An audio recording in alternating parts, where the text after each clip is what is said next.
planets at the same distance that have life on board.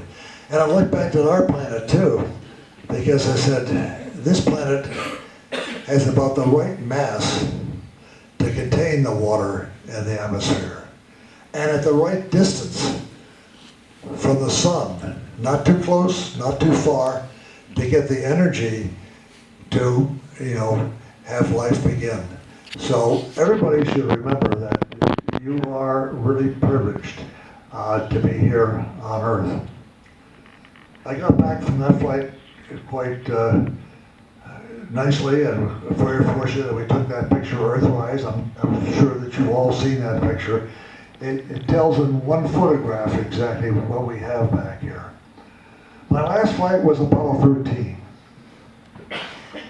Apollo 13 was going to be the third lunar landing mission. It was going to be different than the first two. Actually, there was a sort of a competition between, at that day, the Soviet Union on going to the moon. They were very active in trying to land the first time. They had built a big N1 booster to do the job, but it was never successful. And that's why they were going to just try to circumnavigate the moon. But 13 started out sort of plagued with bad omens. Years before it was to take off, the factory building the oxygen tanks dropped one at the factory just before they were going to deliver it. Well, they picked it up and they refurbished it, and they tried to make sure that it would do everything that it had to do on a flight to the moon. And then they shipped it, but it was designated for Apollo 10, but since the shipment was delayed, they changed the flight to Apollo 13. I was originally signed to Apollo 14. Al Shepard had Apollo 13 with his crew. But Al had been grounded for several years, and he just got ungrounded to fly again. But NASA management didn't think that he had enough training, and they'd like to give him more time to train. And so they came to me and said, Jim, would you take Apollo 13 and give Alan Shepard 14? Or, yes, that's 14. And I said, fine. I said, yes, I'll take 13, because, I'll be able to launch about 6 months earlier. I got home and I said to my wife, Marilyn, I said, we have a change of plans here. NASA wanted me to take the earlier flight 13 than 14, and she looked at me and she said, 13? Don't you know about 13? And I said, no, I'm not superstitious. And then after that, as we went down towards the training, about 2 weeks before the flight, we had what was called a countdown demonstration test. We wanted to make sure, this last test now, to make sure that the spacecraft was completely ready for flight. And so it was sitting on top of the big Saturn V booster, but the booster itself was empty. But the spacecraft was filled with all the consumables that they had to have: liquid hydrogen, liquid oxygen, and they counted down to 0. The launch crew was there, the flight crew was in the spacecraft, to make sure that at the proper time things started to go on, that internal power started to come up. And this last demonstration test was a complete success. Everything that the spacecraft had to do for a flight to the moon worked. After the test was completed, the ground crew went to the spacecraft to secure it. Now, one of the jobs they had to do was to remove the liquid oxygen from the 2 tanks as part of the scenario. When they tried to remove the liquid oxygen from the tank that had been dropped at the factory, they couldn't do it. And they couldn't figure out why the normal reason and what the normal procedure was not working. So the engineers went back to the factory or back to their quarters, and they looked at the schematics of the tank. And then they looked at the history and found out for the first time that it had been dropped in the factory. And when they looked at the schematics of the inside of the tank, they saw that there was a tube that sole function was to remove oxygen, provide the pathway to remove oxygen for a test. It had nothing to do with the flight. And they said, well, if this tube was cracked or it was discharged from the side or something like that, if something happened to it, it would give the symptoms that they were now seeing. And so they thought a while and they said, well, if we remove the tank and put a new tank in, it will delay the launch at least a month. But then they said in this tank also there was a heater system, just a small heater system that was used basically to boil off a little bit of the liquid. And when we needed it to pressurize the spacecraft, keep it pressurized, to breathe, and also we used oxygen to feed fuel cells that provided electricity for us. So they thought, well, why don't we just turn on the heater system and boil the oxygen out? After all, no, we're not going to take oxygen out of the spacecraft on a flight to the moon, and it worked perfectly. It made all the tests positive, so everything was okay. So they did that. They turned on the heater system. Now the spacecraft flew with 28-volt DC power, and all the systems in that spacecraft were designed to handle that power. But this ground crew took ground power and hooked it to the spacecraft, and that was 65-volt DC power. Now on the top of the heater there was a little thermostat at sort of the top of the tank, and that thermostat was designed to prevent overheating, of course, of the tank. It was designed only for 28-volt DC power.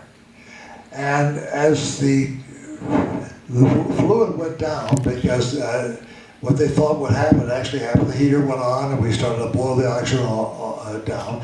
And as the oxygen kept going down and down, at the top of the tank it got to be a little bit warmer as the period went on.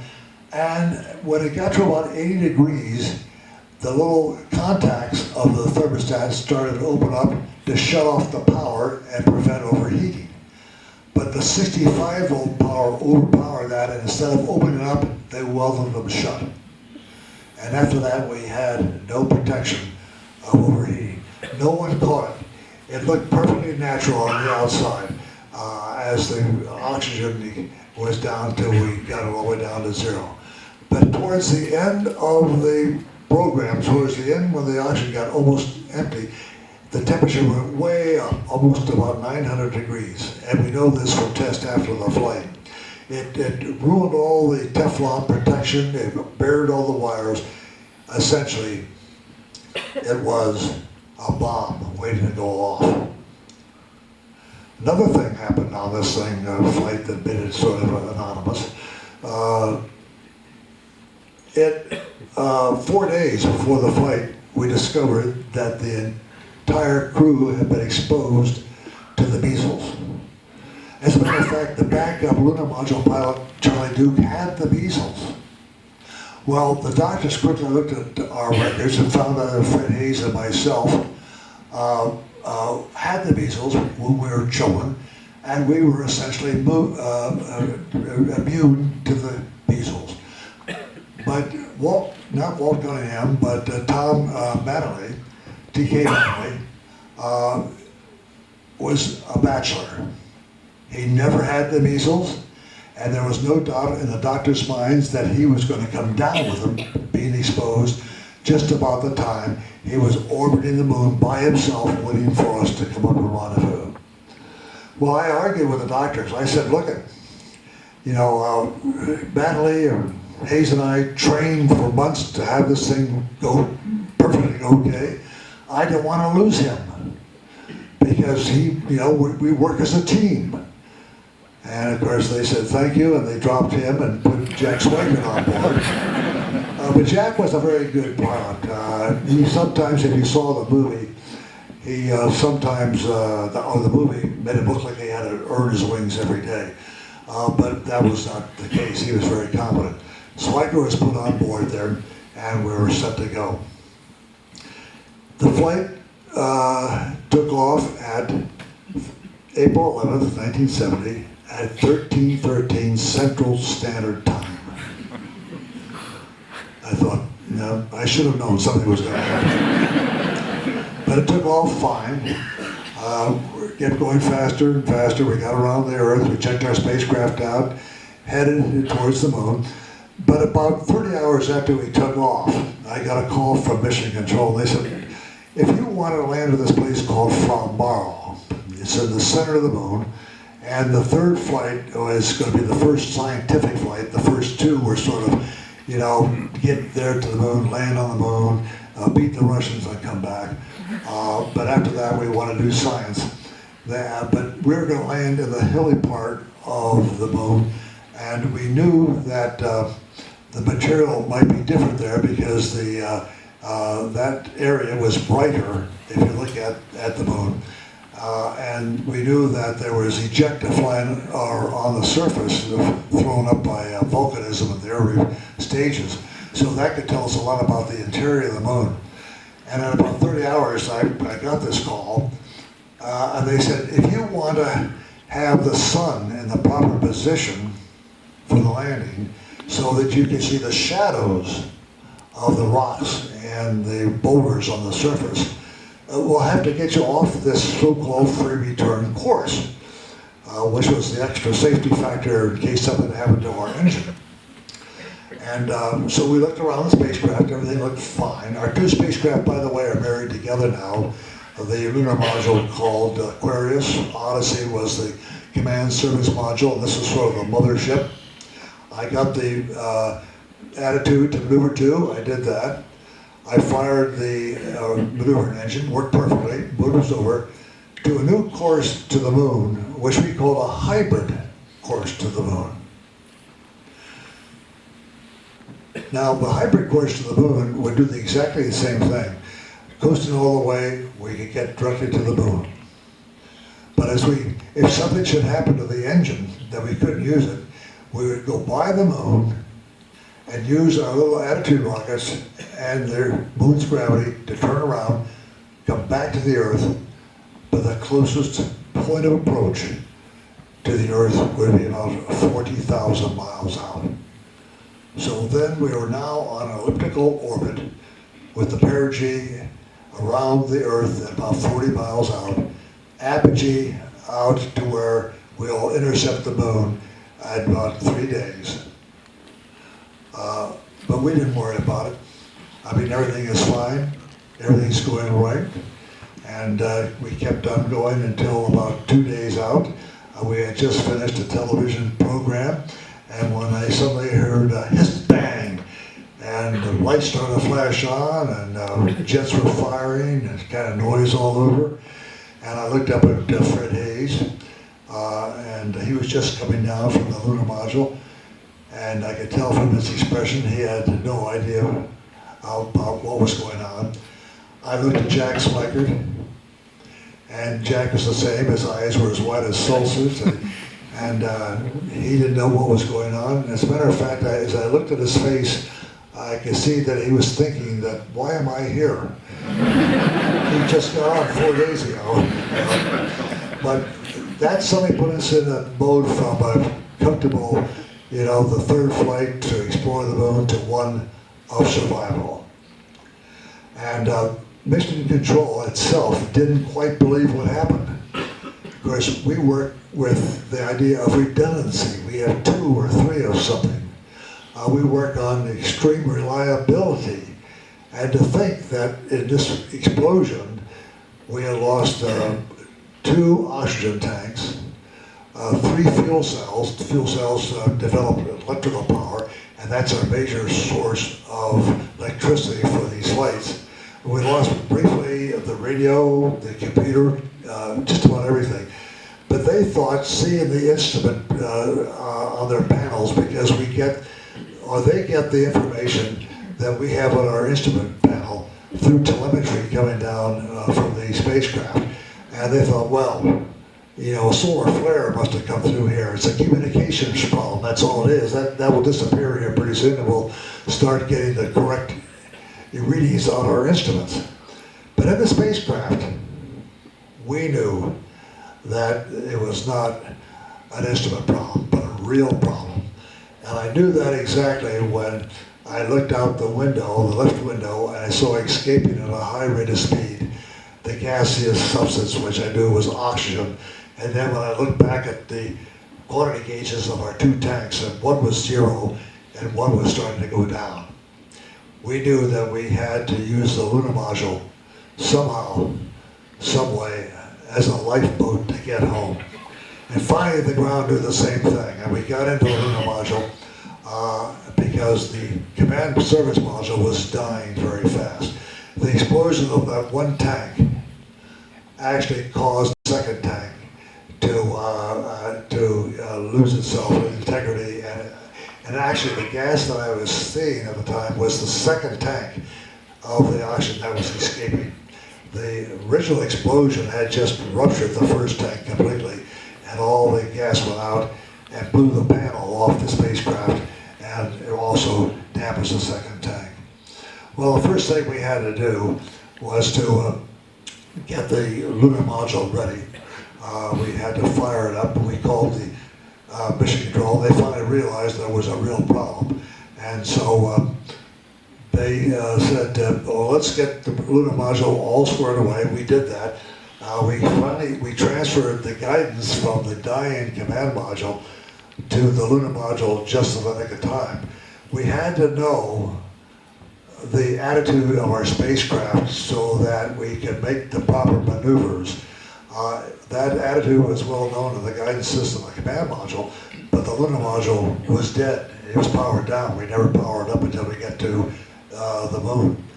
And just in the last minute, just about 15 minutes, we were able to get the angles from the command module as Jack could relay them to me so I could input them into the Lunar Module guidance system. And this attitude is with respect to the celestial sphere. So we had to know our attitude with respect to the celestial sphere to navigate. We finally did that at the spur of the moment. And then the ground called up and said, look, we don't know really what's wrong here, but I think it's best if we try to get you back on that free return course. I said, I think that's a good idea. Because I did not want to be a permanent monument to our space program in a long elliptical orbit that orbited the Earth at 40,000 miles and went out 240,000 miles and came back again and came back out again, you know, forever. So I said, yes, let's do that. And they said, well, what is the status of our command module? And I said, no power, no oxygen, and cannot use the propulsion system. And they said, okay, you'll have to use the landing engine of the Lunar Module. And I said, I've already thought about that. They said, we will give you the instructions of the attitude to maneuver to get you back on that free return course. And I said, fine. A little while later, they came up, and we got the attitude. We put the angles into the computer, and then I tried to maneuver to the proper attitude to get back on the free return course. And when I did that, I learned something that I took with me from the space program into the business program, as a matter of fact. Always accept, or always express, what's the word, that unacceptable. In other words, always think that there might be a crisis coming on. And because when I started to maneuver, and I wanted to pitch down to get to the proper attitude, it went to some wild gyration. Didn't go where I wanted to go. If I wanted to go left, it went right. If I wanted to go up, it went down. Why can't I control this vehicle? I spent hundreds of hours learning how to fly a Lunar Module in simulators, and now it's not working. And then it dawned on me, I'm in the Lunar Module, and I had the command service module attached to it. The center of gravity was way out in left field someplace. The lunar module had never been designed to be maneuvered with the command service module attached to it. I literally had to learn how to maneuver all over again with that situation. You know, I knew that when I put input into my maneuvering handle, I would know ahead of time which way it was going to go. But you'd be surprised how quickly you'll learn when you're you know, deep trouble and had to do it. I finally got the proper attitude.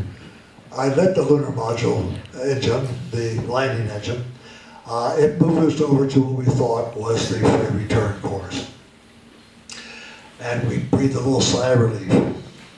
The moon by this time was getting bigger and bigger. We're only about 20, 25,000 miles away. We're past the sphere of influence where the moon's gravity now is controlling us, not the Earth's gravity.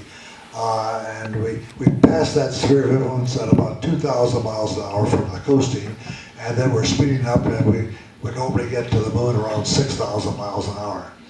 And I knew at that time that I did not have enough electrical power in the lunar module to get home. I knew there was something, you know, we'd be depleted of electrical power because it used batteries, didn't use fuel cells. Finally, I called Mission Control to see if they could have any good news for us. And they said, we're working on it. We think that as you go around the moon and aim back now on that free return course, that will have you light the landing engine of the lunar module a second time and to speed up your return home. I said, well, that's a good idea. I'd rather do that, get back somehow, rather than to be a permanent monument of the space program. Not so much that it's survivable. And they said, well, stand by. We think we have the procedures. We're sending a crew down to the simulators to check it out. And if they check it out, we'll send you up the instructions. And I said, good. And they said, well, you know, you're getting close to the moon. And as soon as you get around the moon, it'll start to pull you around to the far side. And as soon as that happens, you'll lose communication with us. And I said, so they said, well, be ready to copy this now right away if it proves that this procedure is feasible. And I said, well, you know, I have my two companions with me. And I'll have them all listening in, the two companions, and if I miss something in the procedures, I'm sure one of them will pick it up. He said, fine. And a little while later, I got the call. Yep, this procedure seems to be okay. Are you ready to copy the procedures? I said, I am. And I started to copy the procedures, and I looked at my companions. They weren't paying any attention. They were looking at the moon. This is their first time, you know. And I said, gentlemen, what are your plans here? They had cameras in their hands. And they said, Jim, when we go around the far side of the moon, we're going to take pictures. Because, you know, you never see the far side from the Earth. And I said, if we don't get home, you won't get them developed. So,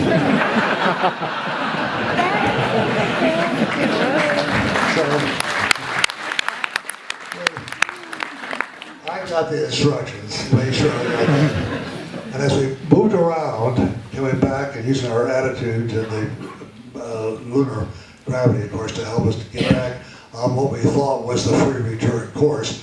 And as we came back and we were passing the sphere of influence again, we lit the engine a second time. This was the procedure. Kept it on for 4.5 minutes as it pushed us faster, faster, faster on the way home. Then we turn it off. Then we turn off all those exotic electronic devices that you have to have in space, you know, the guidance system, the computer, the autopilot to help me balance these two vehicles and maneuver them. We couldn't find any of it. We turned off everything except a little radio to talk to the Earth and a little fan to circulate the atmosphere in the spacecraft. Everything was turned off as we started coming back home again.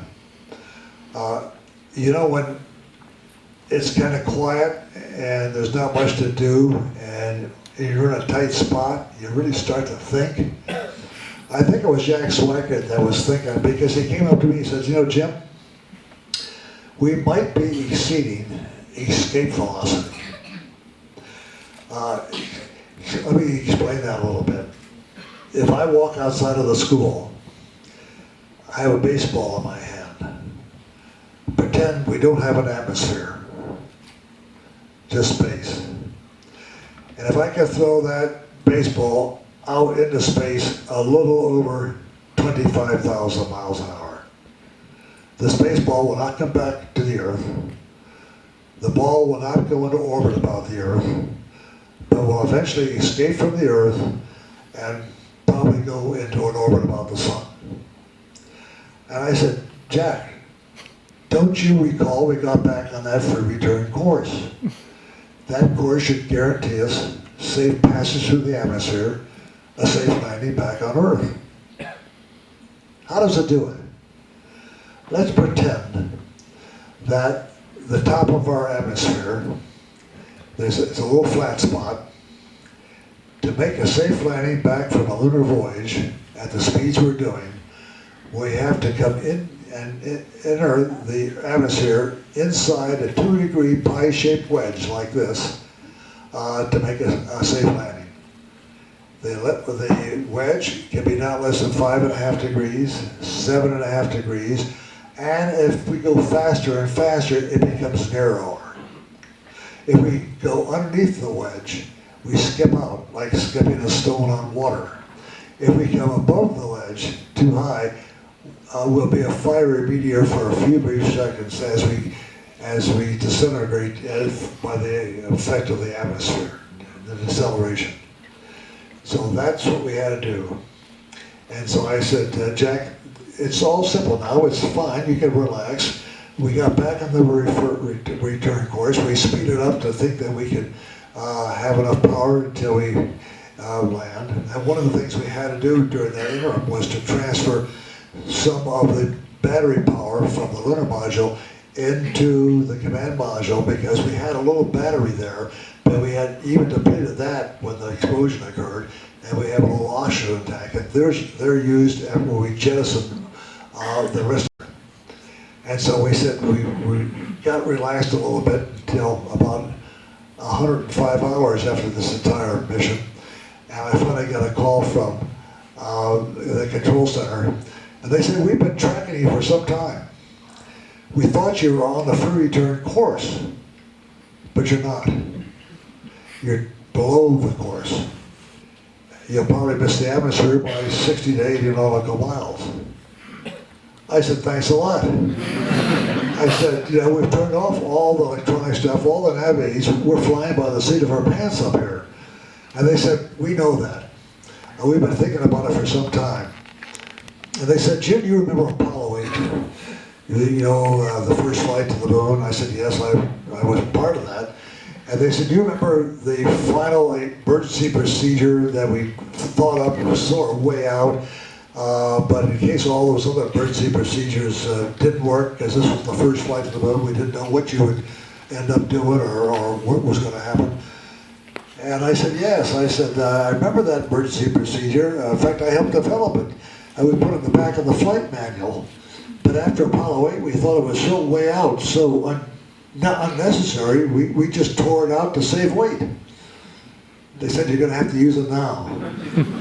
What that consists of, and if you desire to change your careers for a space flight to the moon, you better take notes, because this is the entire procedure.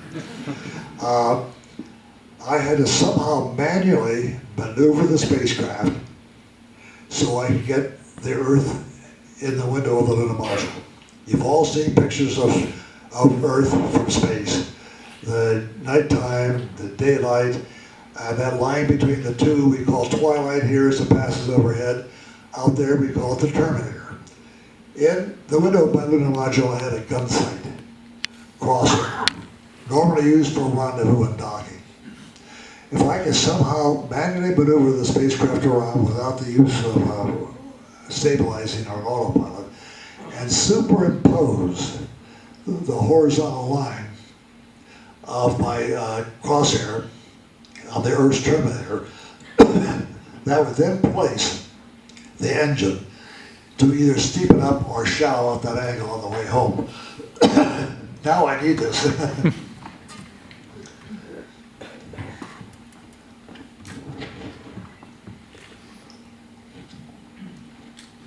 Relax.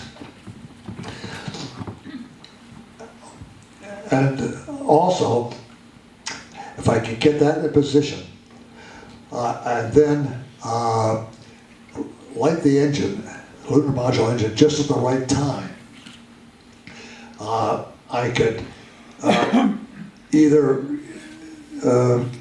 get into the 2-degree pie-shaped wedge, depending of whether I had the daylight or the darkness at the top of my window. That was the procedure.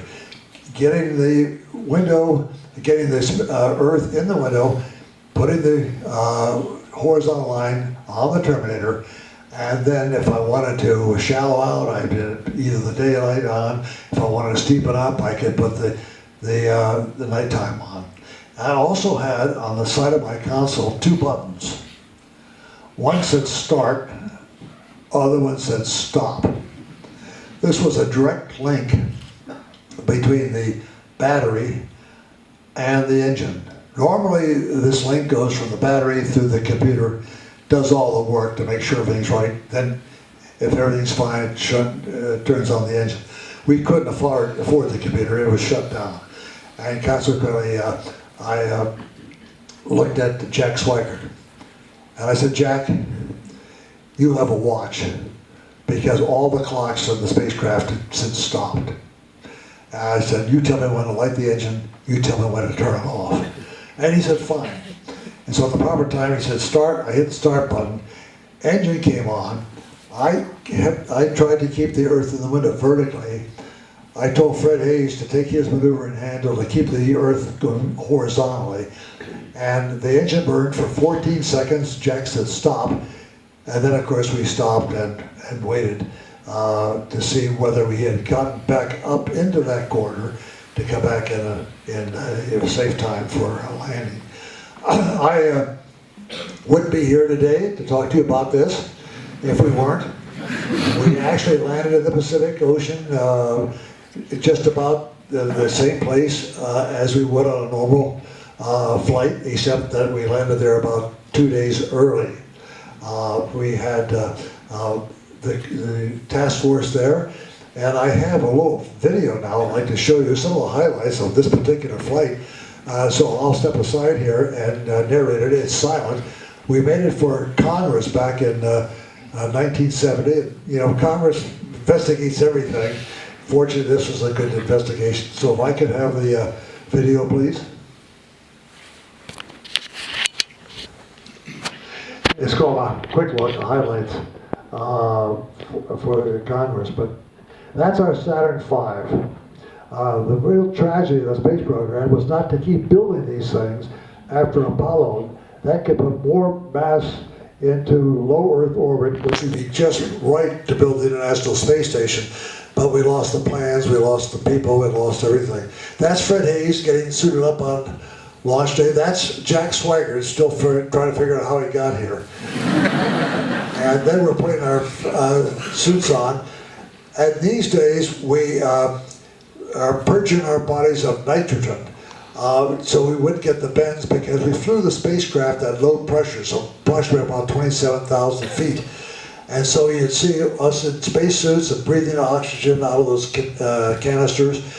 We learned something from the Russians, that they always flew at sea level pressure, and if you saw a shuttle crew come out of that building, they wouldn't be wearing their helmets. They didn't have to purge their bodies of nitrogen. Now this is the getting into the spacecraft. Everybody is about 3.5 miles away. There they are, except the crew and the checkout crew. They're just trying to get out there as fast as they can. And now you have to remember, this is 1970, not 2015. You won't see all the exotic electronics that we have today on the computer technology, but we had enough to go to the moon, mostly big systems, and I think we needed computer technology to make these flights. The engines are ignited about 5 or 10 seconds before liftoff. This was slow motion. Those of you who have seen the movie can relate to this. The ice crystals forming by the high humidity at Cape Canaveral and the liquid oxygen inside the tanks. You see the fins there, but we don't use the fins to control. We use these 4 engines. There's 5 engines there, but 4 we use to control the vehicle going up. Dr. von Braun, who developed the V-2 weapon in World War II, was instrumental in developing this vehicle, and I think those fins are just merely his signature. He's the final. We're burning, we're thrusting now is about 6 million pounds, I think, of thrust, and we're burning fuel now at the rate of 15 tons per second in this first stage. 15 tons per second. About as much as my 73 Chevrolet, I think.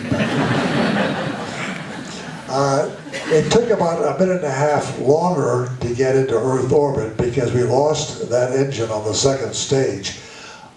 And we thought at that time there was a crisis. Do we have enough fuel to go around the Earth and enough left to push us all the way to the moon? Do we have enough power? Now we're on our way to the moon. You're looking at the 3rd stage of the big booster that's following us to the moon, but tucked into the 3rd stage is our lunar module. And we have to mate our command service module, which we're all sitting at, with the lunar module and extract it. Jack is flying now. We have a probe on our vehicle, the command module, and we had to put that probe in that tunnel, that circular receptacle. And he does that with that same gun sight that I mentioned earlier. And he has a target that you see there, the black circle around it. The movie sort of makes it to wonder whether he can really do it, but Jack was very confident in all this. Shortly after, as we come in close, you'll see the shadow of the probe come across the skin of the lunar module. Closing rate's about 2 or 3 feet per second. Velocity with respect to the, there it goes, with respect to the Earth is about around 23,000 miles an hour.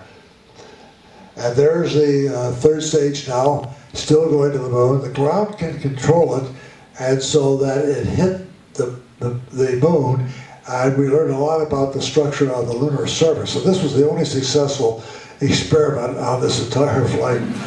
There we're saying goodbye to the Earth. We had a TV program 2 days out, and of course this is the 3rd flight, so everybody's sort of relaxed. And none of the networks carried it. They didn't think they wanted to show this, so it got as far as the control center, and that was it. This fellow I know was asleep. And finally, since no one was carrying it, they said to cut it a little short. We did. And then, of course, we heard the explosion. We had to say goodbye to the moon. My wife was in the control center and left just before the explosion occurred, so it occurred when she was on her way home. This is the dead command module. It's taken with a wide-angle lens on a movie camera. The sun just had to be in the right spot to shine through the windows, otherwise the sky is a velvet black. And as the camera swings around, you see the hatch that normally closes the 2 vehicles. Now, Fred will take you through that hatch into the lunar module, where Jack and I are working on some procedures to see how we get home. Notice in space, especially going to the moon, outside of Earth orbit, there is no up or down, really. You can have a lot of fun with it. Play if the vehicle is big enough. Actually, the wide-angle lens makes the interior of the lunar module bigger than it really is. This is before the explosion. And now things have changed down at the control center. They've called in all sorts of contract people to see what went wrong. They had to produce procedures. in hours rather than weeks, and had to have them right at the same time. They had to call in all sorts of people, including some of the astronauts, to give a hand. That fellow's Tom Manley. He, with the blue shirt, he never got the measles, by the way. We had a secret called the flowers blooming in Houston during the entire flight, and we kept going, no, they haven't.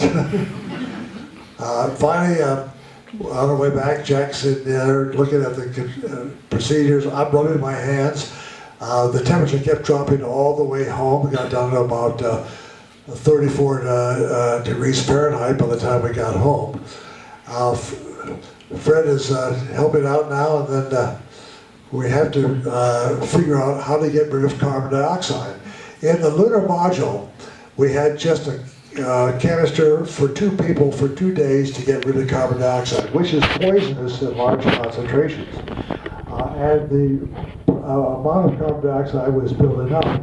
In the dead command module, we had plenty of lithium hydroxide canisters to remove carbon dioxide, but they were square, and the ones in the Lunar Module were round, and you couldn't put a square canister into a round hole, and consequently the carbon dioxide was building up.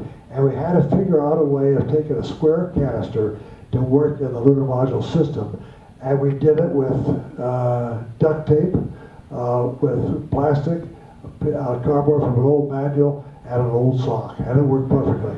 Otherwise, we would have died of carbon dioxide. Fred is looking out the window now, and he sees the Earth up at about 110,000 miles out. And so if you want to just put your thumb up, you can almost hide everything that you've ever known. Finally, I had an old tape recorder. I played some of the space themes from the movies. I didn't want to play Maroon now. I didn't think that was appropriate. And finally, it's just kind of hard to see, but that's Jack sleeping in the tunnel area. And there's Fred, and he's got his hands inside so they wouldn't float around. On an earlier space flight, another astronaut named Pete Conrad was flying a completely darkened spacecraft, and he woke up and he saw this strange eye staring at him in the face. He thought, well, maybe there is something to this UFOs, ETs. Maybe there is someone else around here. His arm drifted up. He was looking at the luminous dial on his wristwatch. That's how those stories get started. And finally, we had to figure out how to store urine of 3 people for 4 days, because we couldn't jettison anything over the side. It might change the trajectory, so that we had to keep everything together. Now this is the work on the final plan they did, that mission that saved us. That is the Terminator that I talked about earlier coming in. These are a couple still photos. That's the service module, which we normally jettison before we hit the atmosphere. And when it floated out by, we noticed that the entire panel had been blown off. And we were worried because of that explosion had also ruptured our heat shield behind us in the command module, that the heat of re-entry would soon cook us very shortly. But the heat shield stayed intact. The final crisis was these 3 parachutes. The pyrotechnics to fire them out had been cold soaked. We couldn't afford the power to keep them warm. And if they didn't fire, those ships would not have come out. We'd have been exactly where we wanted to go, but too fast to survive the impact of the ocean. But it was very gentle. This is a helicopter that had taken these photos. As soon as the ship heard that we were okay, they called mission control. Of course, everybody's happy. And I think they very silently tore up the obituaries they had all planned for us. And then finally a helicopter came over to drop swimmers in to put a flotation device so that it wouldn't sink when we opened the hatch. Now this is a different helicopter, number 66, kind of famous because it picked up all 4 or 5 other crews. And the Navy didn't have these helicopters when they did the movie. And so they had to borrow them to do the movie. And repaint them, by the way, because they were owned by private people. As we came down, we, of course, waved at the crew and thanked them. Just down the deck there, the captain was waiting for us. And there he is, and shaking our hands, and of course back at the control center. Chaplain gave a prayer of thanks to the millions of people who prayed for us for our safe flight back. Some 55 countries offered water assistance for us.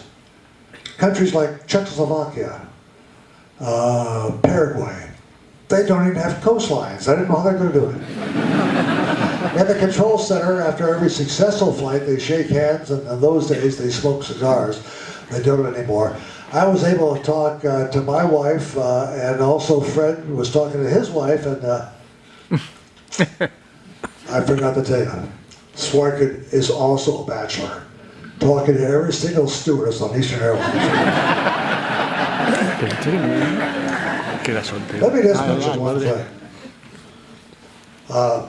I often wonder,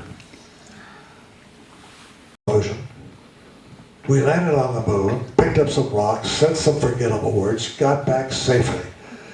It would be the third landing of 7 successful landings.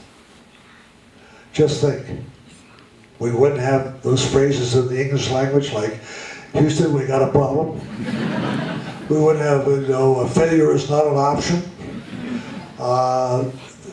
The history of this particular flight would have been soon swept into the dustbin of, space history. And certainly we wouldn't have brought out to the public the challenge and the ability that people have to take an almost certain catastrophe and make it into a successful recovery. It was really something. So although I was disappointed because I didn't land on the moon, because this is going to be the highlight of my sort of naval and space career, and that disappointment slowly ebbed downward as years went by. We started to write the book, and then finally went into the movie. That this was probably the best thing that could have happened to NASA, to illustrate really the difficulty of going to the moon, but at the same time the ability to get a recovery from an almost certain failure. I'll leave you with a little saying that I heard, and a lot of you probably heard too, but it relates to these people in mission control. There are 3 types of people in this world. People that make things happen. People that watch things happen. And people that just wonder what happened. In the control center back there in April 1970, there were people that made things happen. Thank you very much.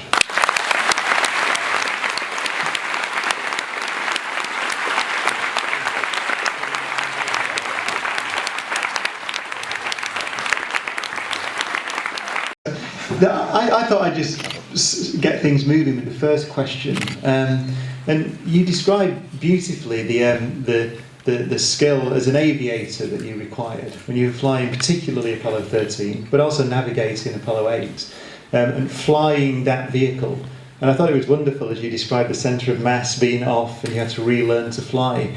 So how important was it to you that you were a test pilot before becoming an astronaut? That it seems to me that was essential in getting Apollo 13 back.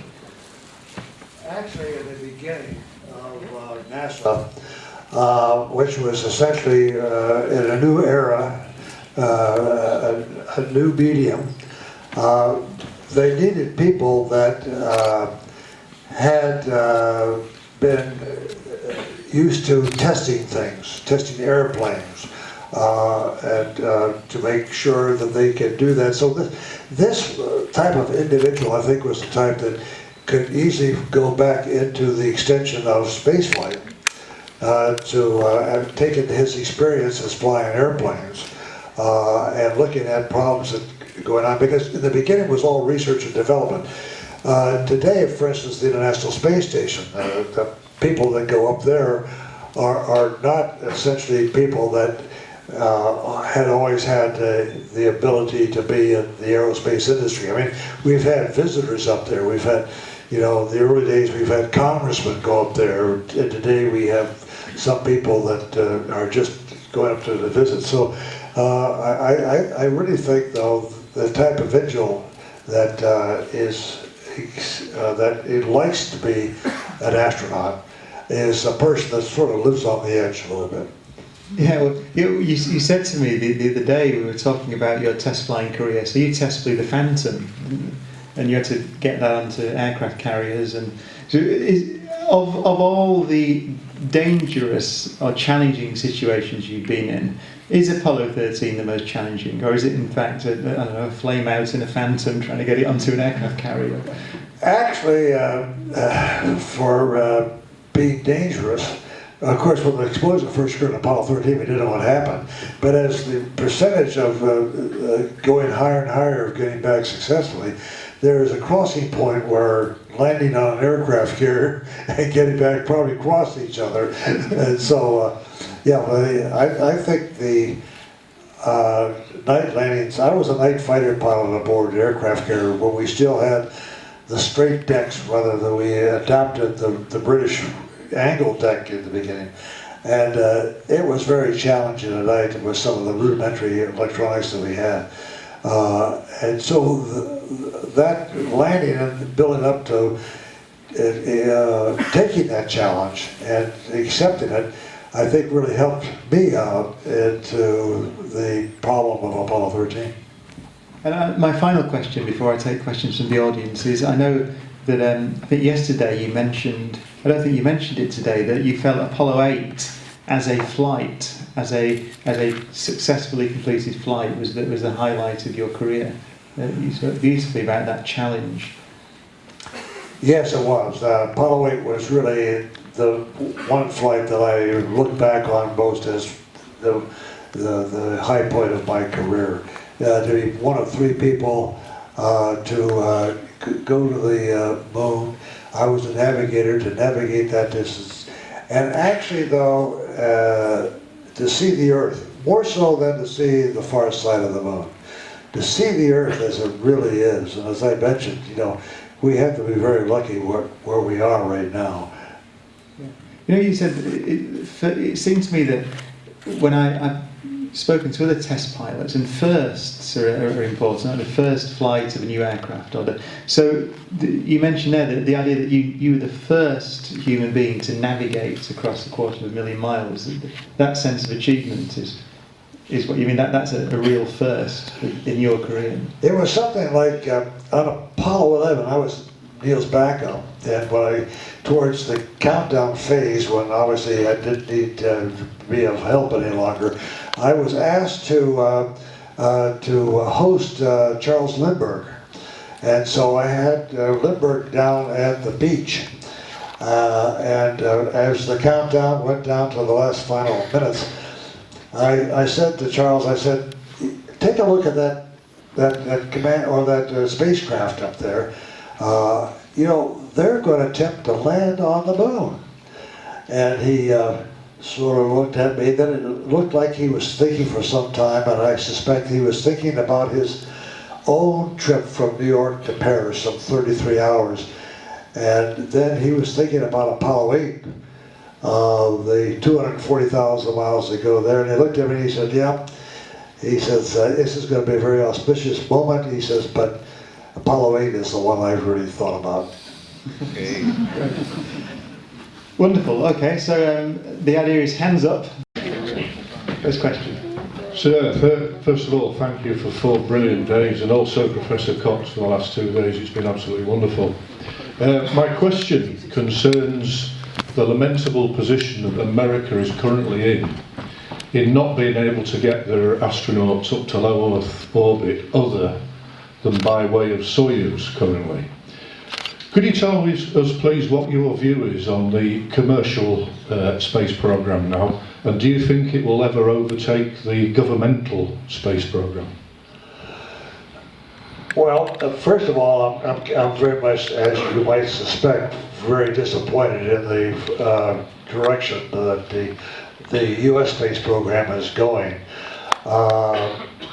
We seem to have slowed down, and we seem not to have the desire at high levels to do what we should have done years ago. And my idea was to really go back to the moon. We've really scratched the moon. By going to the moon, we could have developed and had, comfortable in the systems that we have gone, do some research on the moon, and then using that infrastructure that we felt very comfortable with, could eventually build it up to go someplace else. And they're talking about Mars, which I think is still years away. Now let me give you a little bit of my comments on commercial. It's an attempt by the government to have the program more in the venue of the people themselves, just like other commercial things.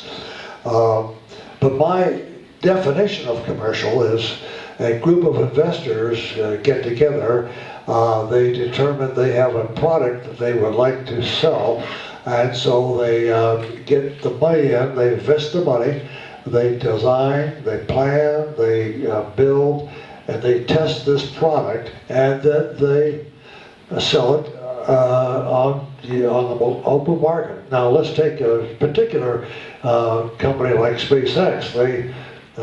They have a Falcon, and they just thought about it, and they had the ability to start building their Falcon boosters. And Owen Musk put in, I think, about $100 million to develop the first Falcons. But the government put in $200 billion to continue the investment of building up the boosters. And so it is not really commercial in my definition. It is something that the government is still doing. The bad side of that is that you sort of lose control of the development if you don't have government oversight. And so do we do that? Can SpaceX, for instance, is one of the companies, that's only one of them, can they have the development with enough safeguards, with enough oversight that they can have the commercial advantages? And then again, once they develop all this, of course, what do? They sell it back to the government. We buy flights with it. So I mean, it's a very good business to be in. I kind of wish I was there myself. Okay, so let's take one from over this side of the room. I know you at the back, our police colleague up there, because you were trying to ask yesterday, weren't you? And I ignored you completely because you were at the back. I'll let you off for that. You mentioned a lot, Jim, about the zero gravity effects. But did zero gravity ever affect your sense of taste during your missions? Did it alter at any time? Did zero gravity affect your sense of taste? How good was the cuisine? Oh. Is that? No, zero gravity didn't affect my sense of taste. The food did.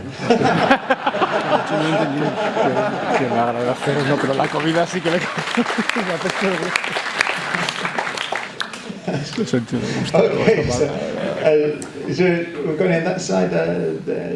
Let's do it. All right. Okay, right at the back there.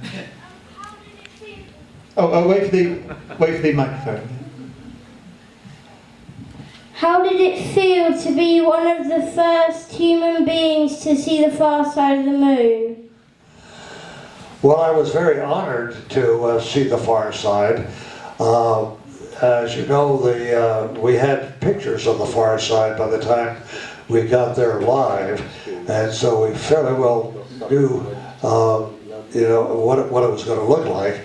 As a matter of fact, we had some charts already done by some unmanned spacecraft. As I mentioned, the Russians were the first, but then the Americans put some around and were able to set charts. And one thing that's kind of interesting, we had one of these beginning charts on the far side, and Bill Anders was the designated photographer, and he also said that, well, I'm going to name these craters as we go around. Being there, we're the first group to explore.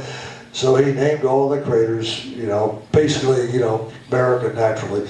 And then he submitted it to the International Astronomical Union. And they very bluntly said, no, no, we're going to name them after all the countries. And so that's exactly what happened. Okay, let's take one in the middle, maybe there. Yeah, with the blue shirts on, maybe.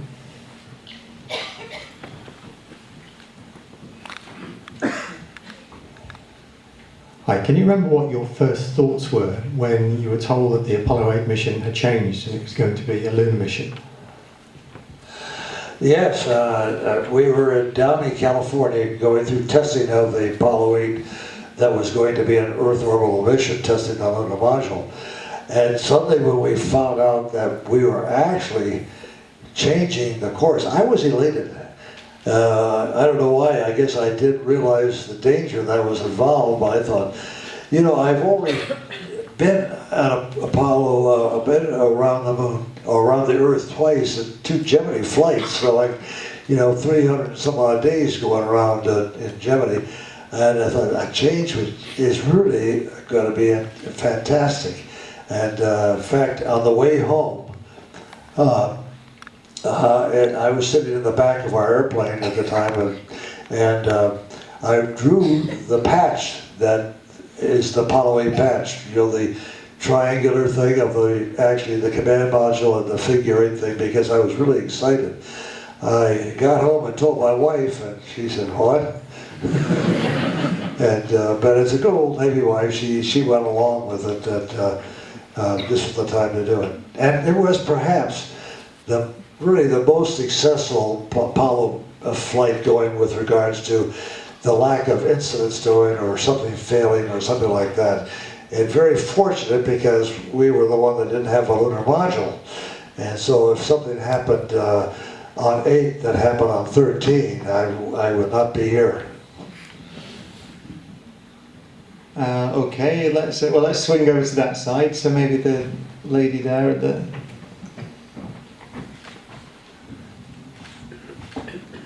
Jim, given your experience of the missions that you've done, is there anything looking back that you would have done differently or made a decision differently?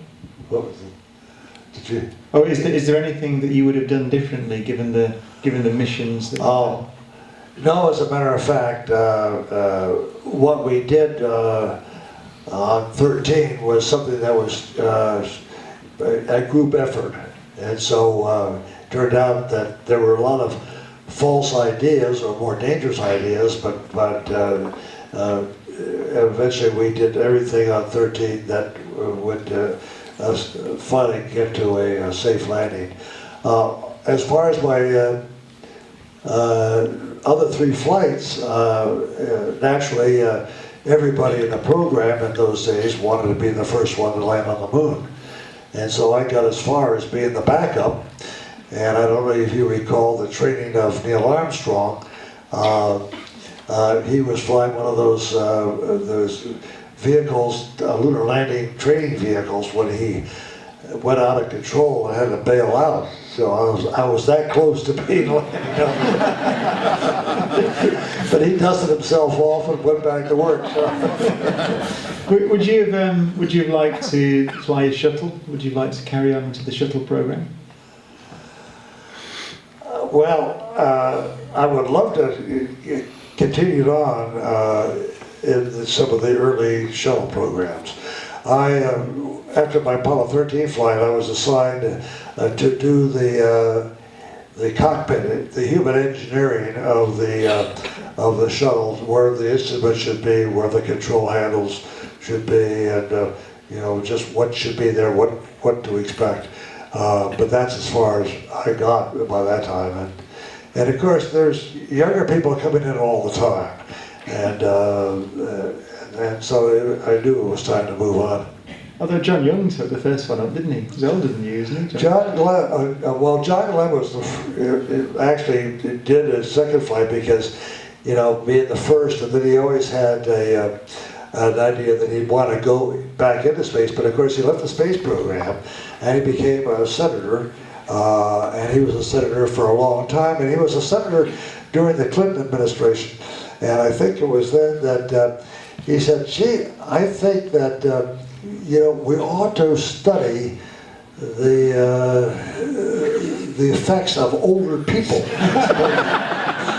And you know, this was the, I quote, the official reason for John Glenn to be there, but since he had some clout, you know, being a senator and being a Democrat along with a Democrat president, he sort of put little things on there and got to fly. And when he was selected to fly, I approached NASA. I said, look at, you know, he needs a backup.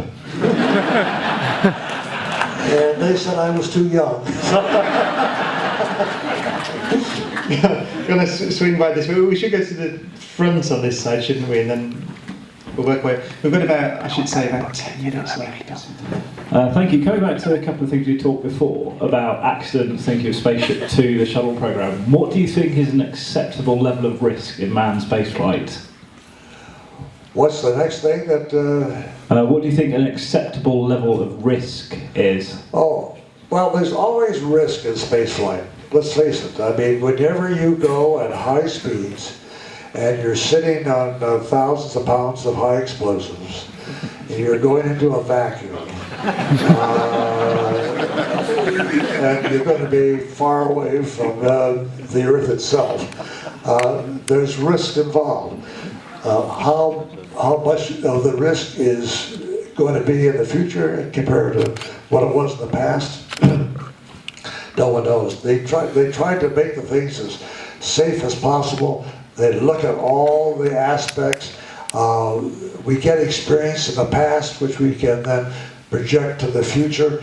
And we look at our problems in the past, like the Apollo 13 flight. And they, of course, made changes rapidly after that to make sure that didn't happen again. They looked at the shuttle program and the two basic accidents of the shuttle, the orbiters, and they tried to take that experience and apply it to anything new that they're building. But there are risks. And like I said before, the people that usually accept those risks know that the rewards are greater than the risk, and these are the people that sort of live on the edge. Go on then, let's have one. Nepotism. What did it feel like when you landed on Apollo 13? What did it feel like when you re-entered the atmosphere and landed on Apollo 13? Coming in on the spacecraft, especially in Apollo, you're coming in blunt and forward.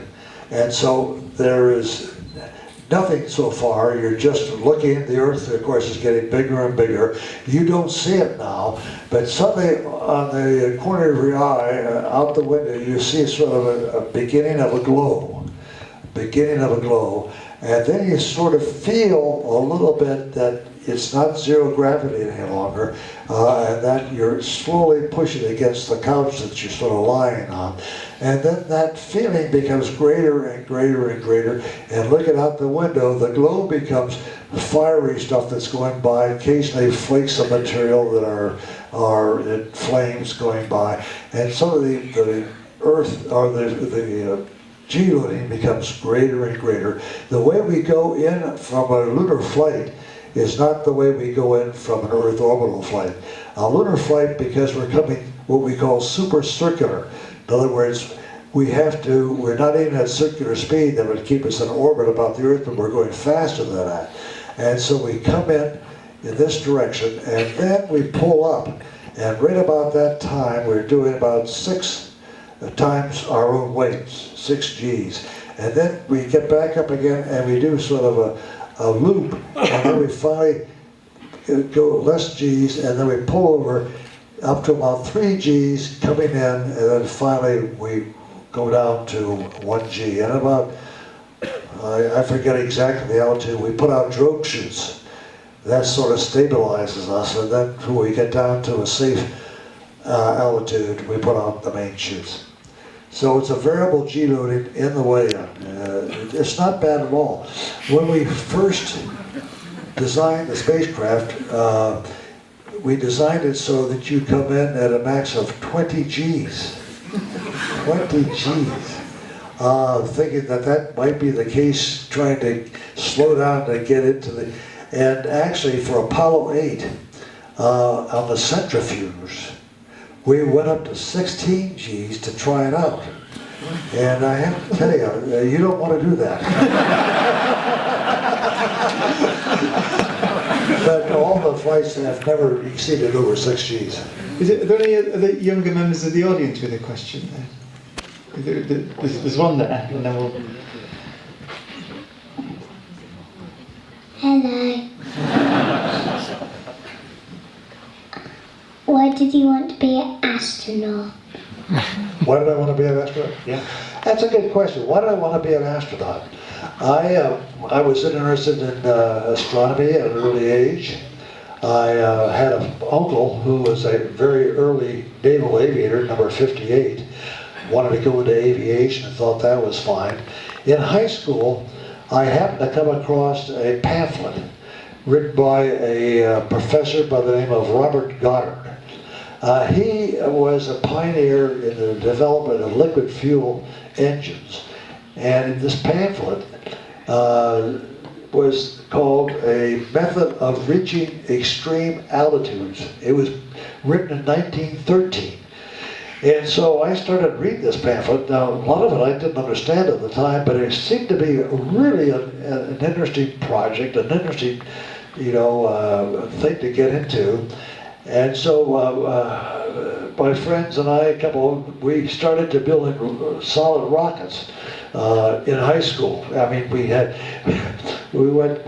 made gunpowder. I could tell you an interesting story.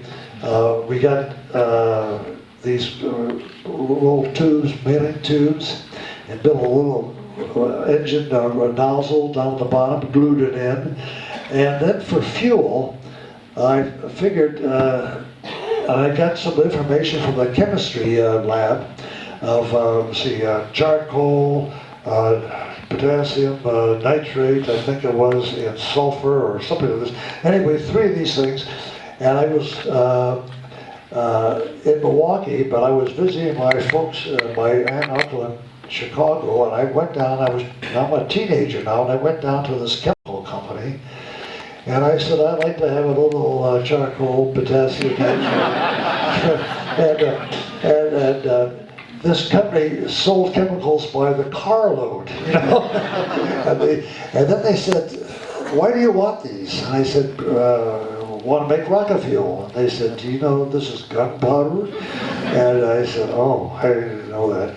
So I went back and I talked to my chemistry teacher, and he said, yeah, that's good. But if you pack it correctly and you have a little earth substance in it, be very careful. It will act as a fuel rather than blow up. So we made our first one, built it up, did it all fine, out in a yard, I would go along grass a long way. And we had, as a guidance, we had a long stick at the end of it, and so that it would sort of guide up. And to light it off, I wore a welder's helmet. There was welder's helmets, and I also had some what was it? Not a nozzle, what's the word I want to use? It's just stuck with a straw. A straw. And I packed the straw with gunpowder, and I put it into the nozzle, into the area, and then the other fellow stayed back. I ran very diligently, and I lit the straw. It started. I ran away. The thing actually took off, went up 80 feet, and exploded. And so I learned the hard way about rockets. But I was very interested in rockets from a very early age. I was going to say, the FBI would be interested in you today. Right, so we've got about 3 more questions. We'll do one from that side, one from the middle, one from the end. So we'll take that side first, and we'll move across. And, so someone in there, you choose one of those hands over there, and then we'll do one from the middle, one from the end, and then we've run out of time. I just want to say a big thank you, sir, for joining us today. But it's reported that your call sign at Naval Test Flight School was shaky, given to you by Pete Conrad. After your manual flight of Apollo 13, were you able to go back to him and ask him to change it? And are you able to share with us why it was shaky? That name keeps to follow me around. This is 2015. It still keeps on. No, I didn't. It came about because he was flying wing on me one time after we just finished survival training in the desert. And we hit a thunderstorm, and he was wobbling back and forth, and of course I was going back and forth. And ever since that time, he called me Shaky. And then when he went on a round-the-world tour in Russia, he said, you know, I was with Shaky, and the Russian said, yeah, we got one too. Well, didn't you say you gave him a nickname, didn't you? Pardon? Did you give Pete a nickname? Yeah, I called Conrad Square Wave. He was the type of individual, when he went to a factory as we were building the spacecraft, he'd look around and he'd always find something wrong with it. And you know, all the engineers and everybody would finally start saying, this guy, leave him out of the factory, will you please? Because he was really a square wave trying to get things his way. So you choose somebody that you can fight it out amongst yourselves. There's all those hands. Just throw the microphone in. Someone in there. In the Apollo simulator, did you ever practice the dual failure of low oxygen content and low electrical power? Did you ever practice that scenario? Did you practice the Apollo 13 failure scenario? Did you practice that at all? No. We did have scenarios where we used the Lunar Module, but never in the case where we lost all the oxygen. It would be a case where maybe the main engine failed or something like that. So we always had power and oxygen, and then would have to probably use the Lunar Module to make changes to go someplace and do things, get out of lunar orbit or something like that. There is a lady up there in the green who I keep missing, and so I'll break my rule and have two from the centre and one from that side. Hello. Was there ever a moment in any of your flights where you were in serious danger of falling out with a fellow crew member? No, but believe it or not, people often ask that. Did you have problems with the crew of any of the flights? No. Now, in the movie, you saw that there was an argument at one point about who threw the switch. And Hank says, hey, if I was there, I would have thrown the switch. In actuality, we never had that argument. And the cast said, we're reading the air-to-ground transcripts, so we don't see that argument in these transcripts. And the crew itself, I talked to Ron Howard, and I said, this wasn't true, we didn't do this. And Howard said, I can't show anxiety and fatigue just by showing a man's face with some perspiration coming down. I have to have an oral confrontation. And I said, well, okay, put it in. But that was the one thing in that movie that was not true. There wasn't any argument at all between the three of us, or any of the flights that we had, because going into space was such a unique adventure. Even if you hated the guy, for the length of time that we're flying, we'd be best of friends. And so that's how much we really enjoyed spaceflight. Okay, we'll take two. There's a little girl up there. We should take her question. Yeah, and then we'll take one from over there, and then we must finish. Whilst on the mission, what kind of food did you eat? In Gemini and even in Apollo, we had basically freeze-dried food. I'll take you an example. You take peas, you would freeze them and dry them, and they become real flat. They'd be very flat, so you could vacuum pack them and put them in. Then when we wanted to eat them, we had a water gun, and they would be in a pouch.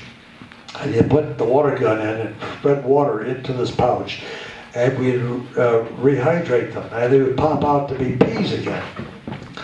We did not have any hot water, so we had maybe cool water or something like that. But they were edible. We had shrimp that was freeze-dried, that was very good. And then we had little squares with something on top like bacon squares. We'd have those. Then there were others that we had, but they would put a wax on top of it for some reason in the beginning, thinking that they wouldn't float around in zero gravity. But if you ever ate one of these little squares that were finally covered with wax on top of the food itself, you got the wax in your top of your mouth and things like that, and it was awful. Right, one more. What about right down there? Because we haven't come down to the front, have we? And then I think we are over time, probably. Yes, we are. Thank you. On the way to the moon, you had problems, severe problems, and you had to reprogram the Lunar Module. Was there ever a time when you did your own calculations and say, we're never going to get back, we're going to the moon anyway? Well, the thought was that the explosion, we have no idea what caused the explosion. Our first thought was the fact that a meteor had hit us in the Lunar Module, because it's very fragile skin. You can punch a hole through it if you really wanted to. So we made an attempt, thinking of that we would separate the Lunar Module from the Command Service Module, much like a submarine crew that has a leak in one side of the submarine. They put the hatch in. And we tried to do that. And, you know, the hatch had to be secure for the final recovery back on Earth. Jack Sliker tried it first, couldn't quite get it in. I pushed him aside, I tried it, couldn't quite get it in. And finally we thought, well, if a meteorite had hit the Lunar Module and it had any size hole at all, we'd all be dead by now. So we said this couldn't be a meteor. So we put the hatch aside, tied it to the couch. You might have seen it on the video. And then we thought what the situation was, but it wasn't until I went to the side window. And I can't tell you today why I looked out the window, but when I saw this gaseous substance escaping and finally looking at the quantity gauges and saw the significance that we were in deep, deep trouble. And in the beginning, the odds were very low, maybe 10%, and we felt that way. But we're here. Our job is to find out what went wrong, and so we vowed that if we communicate as long as possible to try to give information to Mission Control so that the next flight could be better prepared to handle anything like that.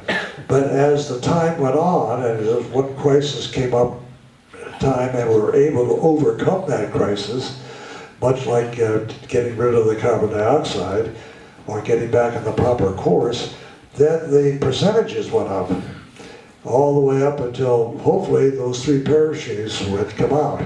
And so when the ship hit the water and we did continue to sink, we had it made. Okay, we're very sad that we've run out of time, so I'm sure we all want to thank Captain Lovell again. Superb.